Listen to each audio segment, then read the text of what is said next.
Kak, IPS-nya. Baik, saya mulai saja. Hari ini kita akan membahas terkait dengan akuntansi manajerial, organisasi bisnis, dan etika profesional. Karena apa? Materi kita selama 1 semester ke depan adalah membahas terkait dengan akuntansi manajemen. Rangkaiannya apa sih sebetulnya? Kita harus bisa dulu atau kita harus mempelajari dulu terkait dengan pengantar akuntansi, baik pengantar akuntansi 1 maupun pengantar akuntansi 2. Pengantar akuntansi 2 itu sekarang sudah dirubah menjadi pelaporan keuangan perusahaan. Kemudian kita atau teman-teman sekalian harus juga mempelajari terkait akuntansi biaya yang kemudian teman-teman juga akan melanjutkan di akuntansi manajemen ini. Jadi semua rangkaian itu harus teman-teman laksanakan dulu baru bisa menempuh akuntansi manajemen gitu ya. Karena akuntansi manajemen ini terkait dengan lebih ke pengambilan keputusannya. Ketika sudah mengetahui biayanya sekian, ketika sudah melakukan pencatatan seperti ini, nanti langkah selanjutnya mengambil keputusannya seperti apa gitu. Jadi di sini ada 2 tipe akuntansi, yaitu akuntansi keuangan dan akuntansi manajemen. Nah, 2 hal ini berbeda ya. Kalau teman-teman biasanya mengetahui kan, pokoknya di perusahaan itu ada bagian keuangan gitu saja. Tapi sebetulnya di dalam perusahaan itu masih terbagi lagi. Jadi orang akuntansi itu ada yang akuntansi keuangan, ada yang akuntansi manajemen. Biasanya disebutkan kalau di perusahaan besar itu adalah orang finance dan orang accounting yang tugas dan wewenangnya juga beda gitu ya. Untuk akuntansi manajemen sendiri itu dibagi menjadi 2 untuk tujuannya gitu ya. Yang satu adalah suatu tipe informasi, yang kedua adalah suatu tipe akuntansi. Jadi ini 2 hal yang berbeda. Yang satu adalah tipe informasi yang nantinya akuntansi yang sudah kita buat atau pencatatan yang sudah kita buat itu adalah memiliki fungsi informasi kepada siapa? Kepada para manajer dan para pemangku kepentingan. Nanti misalnya laba kita periode ini dan periode selanjutnya itu seperti apa? Adakah peningkatan atau malah ada penurunan? Kalau misalnya ada peningkatan, apa yang harus kita tambahkan? Misalnya kita harus menambah aset, menambah investasi, dan lain-lain. Tapi kalau misalnya ada penurunan, yang mana yang harus kita kurangi gitu ya? Entah itu memotong biaya promosi, entah itu memotong atau memangkas pegawai, dan lain-lain. Nah, itu sebuah tipe informasi. Kalau suatu tipe akuntansi seperti apa? Tipe akuntansi ya lebih ke perhitungannya itu. Kenapa teman-teman sudah harus mempelajari dan membahas dan mengetahui gitu ya terkait dengan perhitungan akuntansi yang sudah teman-teman pelajari di pengantar akuntansi 1 dan juga pelaporan keuangan perusahaan. Lebih ke teknisnya ya kalau tipe akuntansi. Kemudian kita membahas kembali lebih dalam terkait dengan akuntansi manajemen. Nah, ini lebih ke pembahasan secara deskriptifnya ya. Suatu tipe informasi kuantitatif yang menggunakan uang sebagai suatu ukuran yang digunakan untuk membantu manajemen dalam pelaksanaan pengelolaan perusahaan. Otomatis perusahaan itu selalu akan punya goals atau tujuan-tujuan, dan itu ada jangka pendek dan jangka panjangnya. Nah, seorang manajer harus bisa memberikan atau melakukan pengambilan keputusan yang sifatnya adalah strategis, sifatnya adalah jangka panjang. Itu kenapa di sini perlu sekali informasi tentang perhitungan dari akuntansi-akuntansi yang sudah dilakukan oleh pihak accounting gitu ya. Kemudian sebagai tipe informasi di sini adalah informasi keuangan yang merupakan keluaran yang dihasilkan oleh tipe akuntansi manajemen yang dimanfaatkan terutama oleh pemakai intern perusahaan atau intern organisasi. Nah, informasi tersebut nanti diartikan seperti apa oleh manajer ketika labanya turun harus seperti apa, seperti yang sudah saya jelaskan tadi. Ketika labanya naik, ya berarti harus ada yang kita tambahkan. Enggak serta-merta kemudian labanya naik berarti keuntungan meningkat hanya seperti itu saja, tapi harus ada langkah-langkah yang diambil oleh manajer untuk entah itu melakukan ekspansi, untuk menambah pangsa pasar, dan lain sebagainya. Tujuannya ya itu tadi gitu ya, untuk kelangsungan perusahaan supaya bisa settle di masa yang akan datang. Kemudian di sini ada lagi terkait dengan akuntansi manajemen versus akuntansi keuangan gitu ya. Jadi di sini ada perbedaan yang dapat dilihat dari beberapa sudut pandang. Yang pertama dari dasar pencatatan akuntansinya. Jelas berbeda antara akuntansi manajemen dan akuntansi keuangan. Kalau di akuntansi biaya dan akuntansi keuangan itu, kalau biaya ya terkait hanya biayanya saja gitu ya. Kalau misalnya keuangan nanti terkait dengan pengeluarannya sudah kemana saja. Kalau biaya kan hanya pengeluarannya saja yang dicatat seperti biasa, tapi kalau keuangan sudah lebih ke dokumennya seperti apa, kemudian pengeluarannya kemana saja, dan lain sebagainya yang lebih lengkapnya. Kalau di sini akuntansi manajemen dan akuntansi keuangan. Nah, dasar pencatatannya untuk akuntansi keuangan, ya apa-apa saja yang dikeluarkan oleh perusahaan gitu ya, dari sisi finance-nya. Jadi lebih ke expense-nya, jadi ke pengeluarannya kemana saja. Kalau akuntansi manajemen lebih ke mengartikan. Kalau misalnya banyak pengeluarannya, kalau kita ketemu dengan pengeluaran, otomatis pengennya apa? Si manajer pengennya mengefisiensikan pengeluaran itu. Nggak apa-apa pengeluaran banyak, asalkan nanti bisa produktivitasnya meningkat. Jadi bisa meningkatkan pendapatan si perusahaan. Tapi banyak pengeluaran nggak efisien ya percuma. Kita harus memangkas pengeluaran-pengeluaran itu. Seperti itu. Kemudian 2, fokus informasi. Terkait dengan akuntansi manajemen dan akuntansi keuangan. Fokus informasinya seperti apa? Kalau akuntansi keuangan kan memberikan informasi terkait uangnya berapa, nominalnya berapa. Tapi kalau akuntansi manajemen nanti mengartikan ke informatifnya. Jadi kalau misalkan di akuntansi keuangan kita menemukan bahwa utang kita tinggi, berarti di akuntansi manajemen mengartikannya seperti apa? Nggak apa-apa utangnya tinggi, tapi kita lihat dulu seberapa produktif kita dengan utang-utang tersebut. Kalau misalnya utang tinggi tapi tidak menambah produktivitasnya kita, ya kita harus menurunkan hutangnya tersebut. Kenapa? Hutang itu merupakan suatu kewajiban yang harus kita bayarkan. Selain itu juga kita harus membayarkan bunganya.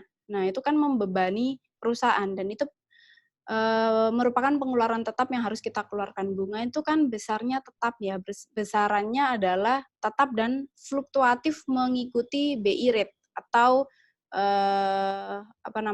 suku bunga Bank Indonesia. Nah, itu kan semakin besar utang kita, maka semakin besar juga bunga yang akan dibebankan oleh perusahaan. Nah, maka dari itu si akuntansi manajemen ini harus mengartikan dengan tepat ya informasi dari akuntansi keuangan ini. Kemudian ruang lingkup informasinya seperti apa, sifat laporan yang dihasilkan seperti apa, dan keterlibatan juga dalam perilaku manusianya. Jadi di sini manajer berperan penting kalau dari sisi akuntansi manajemen. Karena apa? Informasi-informasi yang diartikan oleh si manajer itu nanti bisa mempengaruhi ke keputusan akhir yang akan dihasilkan oleh si manajer itu dan akan berpengaruh juga ke jangka panjangnya si perusahaan. Kemudian disiplin sumber yang melandasi. Kalau akuntansi keuangan jelas ya, SOP-nya sudah jelas, harus pencatatannya jelas, dokumen-dokumennya jelas, setiap transaksinya. Kemudian si akuntansi manajemen ini mengartikan bahwa bagaimana dari sisi auditnya gitu ya. Itu kenapa tadi kita judulnya ada yang namanya etika. Nah, di situ juga kita harus melihat dan melakukan pengendalian terkait dengan pencatatan-pencatatan yang dilakukan, apakah sudah sesuai, apakah ada bukti-bukti yang belum terlampirkan, dan segala macamnya. Nah, ini ada kesamaannya gitu ya. Kesamaan antara akuntansi manajemen dan akuntansi keuangan. Yang pertama dari prinsip akuntansinya. Jadi prinsip akuntansi yang lazim diterima baik dalam akuntansi keuangan, kemungkinan besar juga merupakan prinsip pengukuran yang relevan dalam akuntansi manajemen. Jadi untuk prinsip akuntansinya sama, yang lazim diterima baik dari akuntansi keuangan maupun dari akuntansi manajemen. Kemudian sama-sama menggunakan informasi operasi yang sama. Informasi yang digunakan adalah sama dari akuntansi keuangannya si perusahaan itu sendiri. Nah, di sini akuntansi manajemen sebagai suatu tipe informasi yang tadi sudah saya singgung ya. Tipe informasi di sini dibagi kembali menjadi 2. Ada yang kuantitatif dan juga non-kuantitatif atau bisa disebut kualitatif gitu ya. Kuantitatif dan kualitatif. Kalau kuantitatif lebih kemana? Lebih ke angka-angkanya gitu ya. Tapi kalau yang kualitatif atau non-kuantitatif lebih ke penyederhanaan dari kuantitatif tadi. Jadi artinya kuantitatifnya ini apa gitu ya. Lebih deskriptifkan gitulah istilahnya. Kemudian akuntansi manajemen dipandang sebagai suatu tipe akuntansi yang merupakan suatu proses untuk mengolah informasi keuangan untuk memenuhi keperluan para manajer dalam perencanaan dan pengendalian aktivitas organisasi. Nah, di sini ada kata-kata perencanaan dan pengendalian yang menjadi poin penting dari pembahasan ini. Jadi akuntansi manajemen itu bisa digunakan untuk si manajer melakukan perencanaan. Perencanaan terkait apa? Terkait ketika kita ingin melakukan, misalnya kita di perusahaan manufacturing gitu ya, kita kan akan melakukan produksi itu berkala setiap periode. Nah, misalnya periode ini kita sudah melakukan suatu proses produksi, otomatis kita di periode selanjutnya kan akan melakukan proses produksi kembali. Nah, kita harus melakukan perencanaan lagi nih. Nah, perencanaannya kita mengacu kemana? Ya, mengacu ke hal-hal yang sudah kita lakukan di periode yang lalu. Itu kenapa harus dilakukan pencatatan yang rapi, transaksi semuanya dicatat, dokumen-dokumennya dicatat, karena apa? Kita bisa meramu data historical yang ada, data-data tahun lalu, untuk melakukan perencanaan di tahun yang akan datang atau periode yang akan datang. Kemudian di sini juga ada kata-kata pengendalian nih. Pengendalian dalam hal apa? Ketika kita melakukan proses produksi, kita harus belajar dari periode-periode yang lalu. Apa yang harus kita lakukan ketika ada kesalahan-kesalahan yang terjadi? Misalnya ada miskomunikasi di bagian produksi, sehingga mengakibatkan banyak barang yang cacat dan lain sebagainya. Nah, bagaimana kita mengurangi atau meminimalisir hal itu? Jadi di sini kita tidak hanya membahas terkait dengan akuntansinya saja, tapi semua hal itu akan menjadi satu kesatuan gitu ya. Kita kan di manajemen ini ada 4 departemen ya, atau 4 hal yang akan berkesinambungan di sebuah perusahaan, yaitu keuangan, pemasaran, operasional, dan juga apalagi keuangan, pemasaran, MSDM gitu ya, yang kurang operasional dan MSDM. Keempat hal itu akan menjadi satu kesatuan, tidak yang penting ngomongin keuangan ya keuangan saja, tidak seperti itu ya. Nanti teman-teman kalau misalnya sudah di perusahaan akan merasakan bahwa 4 hal ini menjadi satu kesatuan, tidak hanya sendiri-sendiri, seperti itu. Nah, di sini informasi yang diberikan dari suatu laporan akuntansi gitu ya, merupakan sebuah fakta, data, pengamatan, persepsi, atau sesuatu yang lainnya yang menambah pengetahuan. Jadi hasil teman-teman menghitung dengan akuntansi gitu ya, menghitung dari jurnal penyesuaian, jurnal umum, buku besar, ada jurnal penyesuaian, ada neraca, laporan rugi laba, itu merupakan suatu fakta, data, dan pengamatan yang sudah dilakukan. Yang nantinya kita bisa artikan menggunakan dan nanti akan menimbulkan persepsi-persepsi pada sesuatu yang juga bisa menambah pengetahuan dari si pihak yang membaca laporan keuangan itu tadi atau laporan akuntansi yang sudah dibikin itu tadi. Kemudian guna informasinya untuk apa? Untuk mengurangi ketidakpastian dalam pengambilan keputusan. Nah, ini ada hubungannya dengan informasi ini dapat mengurangi ketidakpastian karena apa? Informasinya kuantitatif. Kenapa demikian? Karena informasi kuantitatif itu lebih real ya daripada teman-teman misalnya ditanyain laporan keuangan perusahaan bulan ini gitu ya di perusahaan A seperti apa? Oh, lumayan baik. Atau nanti teman-teman dikasihkan data kuantitatif. Bulan ini atau periode ini si perusahaan A menunjukkan laba 1 miliar. Yang satu bilang data kualitatifnya lumayan baik.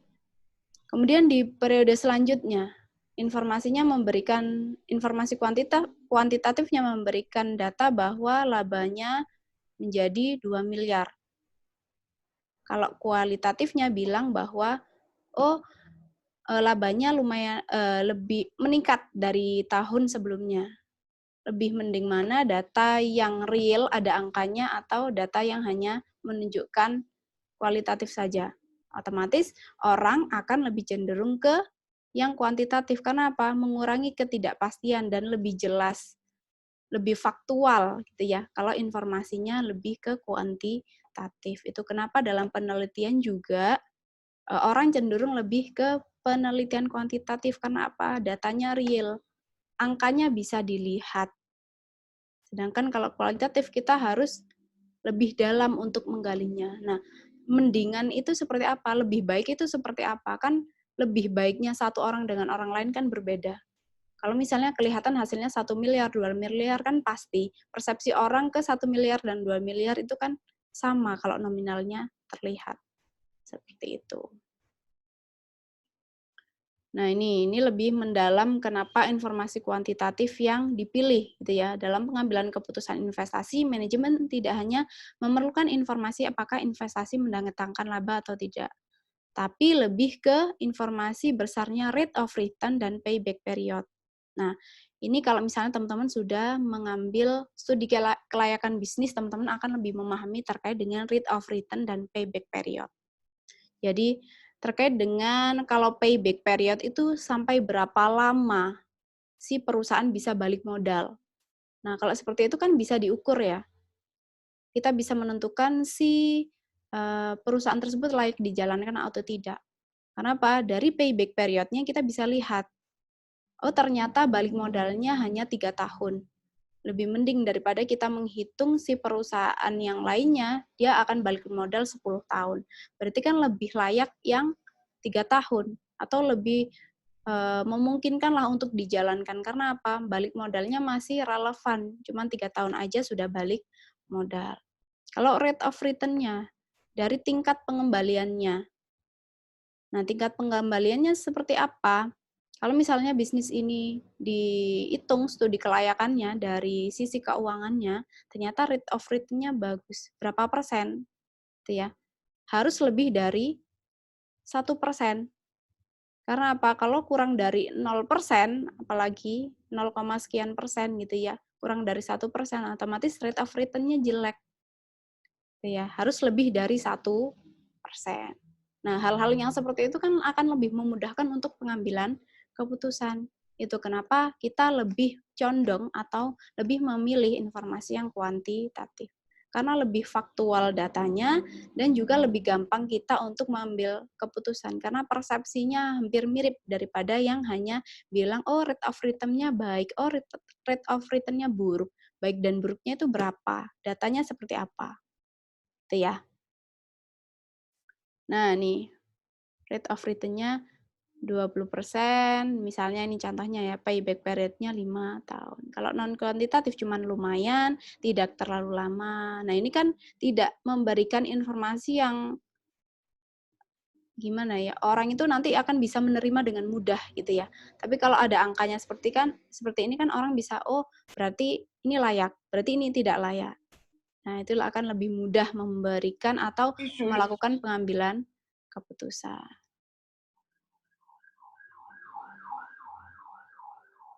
Oke.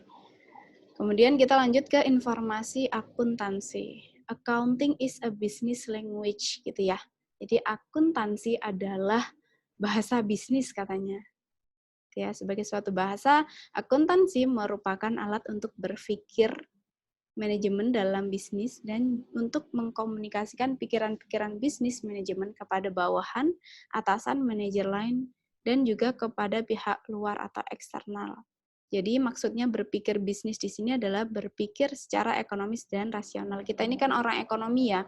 Jadi teman-teman ini orang fakultas ekonomi dan bisnis gitu katanya. Itu ya.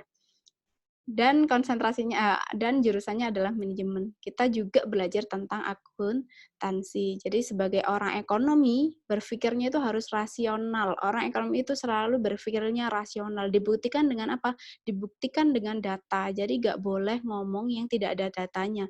Itu kenapa kita lebih suka gitu ya, lebih suka informasi yang kuantitatif ada datanya. Karena apa? Informasi-informasi tersebut kita harus komunikasikan kepada pihak-pihak terkait. Kita juga harus komunikasikan ke bawahan, atasan kita, ke manajer, ke pihak luar. Nah, kalau mengkomunikasikan kepada orang internal gitu ya, kayak atasan, bawahan, manajer, itu masih lebih mudah dikomunikasikan, masih lebih mudah dimengerti ketika teman-teman misalnya mengkomunikasikan dengan bahasa kualitatif. Tapi kalau ke pihak luar, apakah orang langsung percaya kalau teman-teman tidak memberikan data yang aktual, data yang real gitu ya. Itu kenapa informasi akuntansi yang benar di sini sangat penting. Karena orang, apalagi dari pihak luar, apalagi dari investor gitu ya, Investor akan melihat dari kinerjanya kita. Kinerjanya kita otomatis harus dilihat dari data-data yang ada gitu ya. Orang baru akan tertarik untuk investasi ke perusahaannya teman-teman kalau datanya yang diberikan adalah valid dan bagus otomatis ya pastinya ya. Gitu. Perkembangan akuntansi manajemen dalam tipe akuntansi terkait dengan pencatatan skor, penarik perhatian manajemen, dan pemecahan masalah. Hal-hal ini yang harus kita bahas juga dan kita bahas mendalam nanti dalam bab-bab selanjutnya terkait dengan perkembangan akuntansi manajemen dalam tipe akuntansi. Nah, ini manfaat tipe akuntansi manajemen. Jadi di sini ada aktiva, pendapatan dan biaya, informasi masa lalu, dan informasi yang akan datang. Untuk aktiva, pendapatan dan biaya di sini ada informasi akuntansi penuh. Jadi di sini sebagai objek informasi. Informasi masa lalunya seperti apa? Seperti pelaporan informasi keuangan, kemudian analisis kemampuan menghasilkan laba dan lain-lain. Kemudian untuk informasi yang akan datang seperti apa? Penyusunan program. Jadi pelaporan informasi keuangan yang ada di masa lalu untuk melakukan perencanaan atau penyusunan program di masa yang akan datang. Kemudian untuk analisis kemampuan menghasilkan laba. Di informasi yang akan datang gimana? Penentuan harga jual normalnya berapa? Gitu ya. Kalau misalnya kita tahu labanya kita di periode ini berapa, berarti harga jual normalnya di periode ke depan itu seperti apa? Bisa dinaikkan atau tidak? Dan juga kita harus membandingkan juga ya dengan harga-harga jual dari perusahaan pesaing kita dan lain-lain. Kemudian jawaban atas pertanyaan berapa biaya yang dikeluarkan. Nah, berapa biaya yang dikeluarkan itu akan mempengaruhi juga dari harga transfernya si produk itu sendiri, gitu ya. Harga transfer ini akan kita bahas mendalam nanti di bab yang akan kita bahas di salah satunya di nanti di penentuan harga transfer kalau nggak salah. Kemudian penentuan harga jual. Penentuan harga jual ini diatur dalam peraturan pemerintah. Ada produk-produk yang harga jualnya diatur oleh pemerintah karena apa? Karena kalau misalnya tidak diatur oleh pemerintah, nanti bisa melakukan apa ya? Pasar monopoli gitu ya, nggak boleh. Pasar monopoli itu nggak boleh. Jadi kita harus ada beberapa barang yang kita atau beberapa produk yang kita harus mengikuti peraturan pemerintah. Dan untuk informasi akuntansi diferensial, nah di sini ada alternatif pilihan. Untuk informasi masa lalunya tidak ada, dan untuk informasi yang akan datangnya adalah terkait dengan pengambilan keputusan dari pemilihan alternatif tersebut. Kemudian informasi akuntansi pertanggungjawaban di sini terkait dengan wewenang karena hubungannya dengan pertanggungjawaban ya. Di sini ada penilaian kinerja manajemen untuk informasi masa lalu, untuk informasi yang akan datang yaitu terkait dengan penyusunan anggarannya. Nah, ini selanjutnya ada tren penyebab perubahan akuntansi manajemen. Nah, di sini ada kemajuan teknologi informasi. Jadi di sini juga kita membahas ya tentang kemajuan teknologi informasi. Karena apa? Kita tidak bisa menutup mata bahwa kita sudah berada di era 4.0. Jadi kemajuan teknologi sangat pesat seiring perkembangan zaman, sehingga terkait dengan akuntansi manajemen ini juga harus mengikuti kemajuan teknologi informasi. Kemudian implementasi just-in-time manufacturing. Nah, ini terkait dengan lebih ke operasionalnya ya. Karena yang pertama kita sudah membahas kemajuan teknologi, just-in-time ini juga terkait dengan kemajuan teknologi pada sektor manufacturing, yaitu di perusahaan pabrikasi gitu ya. Kemudian meningkatnya tuntutan mutu. Jadi di sini tren perubahan akuntansi manajemen akan juga berubah seiring meningkatnya tuntutan mutu. Mutu dari apa? Kualitas dari produk yang kita hasilkan. Kemudian meningkatnya diversifikasi dan kompleksitas produk serta semakin pendeknya daur hidup produk. Jadi teman-teman di sini yang sudah mempelajari pemasaran pasti sudah paham terkait dengan daur hidup produk atau life cycle product. Nah, di sini juga sudah kelihatan ya bahwa kita tidak bisa terpisah dengan departemen-departemen yang lain atau konsep-konsep yang lain terkait dengan pemasaran, terkait dengan produksi tadi, operasional gitu ya. Kita juga di sini ada hubungannya dengan daur hidup produk atau life cycle produk. Karena semakin pendek daur hidup produk, berarti apa? Perusahaan harus selalu memikirkan tentang inovasi. Supaya apa? Produk yang kita hasilkan tidak ditinggalkan atau tidak mengalami decline. Jadi supaya tetap selalu di atas, maka kita harus melakukan inovasi-inovasi yang tiada hentinya gitu ya. Diperkenankannya computer integrated manufacturing. Sekarang semakin semakin dipangkasnya tenaga manusia karena 4.0. Nolnya itu adalah manusia, 4-nya itu adalah teknologi kita yang sudah berjalan di poin 4. Apalagi nanti kalau 5.0. Manusianya saja sudah 0 ya. Apalagi kalau teknologinya sudah ditingkatkan lagi. Jadi kita malah bahkan nanti ke depannya mungkin sangat minim sekali penggunaan manusia karena semuanya sudah bisa digantikan oleh mesin. Itu kenapa makanya teman-teman ini harus meningkatkan skill-nya supaya apa? Mempunyai skill yang tidak bisa digantikan oleh mesin maupun komputer. Gitu. Oh, ternyata sudah selesai, gitu ya. Dari pembahasan hari ini, jadi